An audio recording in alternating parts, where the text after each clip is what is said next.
Hello guys, and welcome to another video from Vintage Radar. Today I'm going to show you how to display the date instead of time on your Casio G Shock watch module 5081.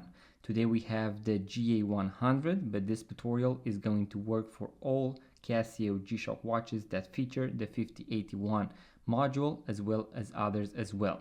So as you can see, we have here the digital time 11:58 that actually matches the analog time. If I want to switch to the date, I'm going to press the forward button, so the button pusher on the right side, and we are going to switch to the date when it comes to the digital display. As you can see, it is the 27th of December, and we can read the analog time right here. So let's say 11:59, that just changed right now. In case you want to switch back to the digital time, you are going to press the forward button once again, and we are going to have the digital time.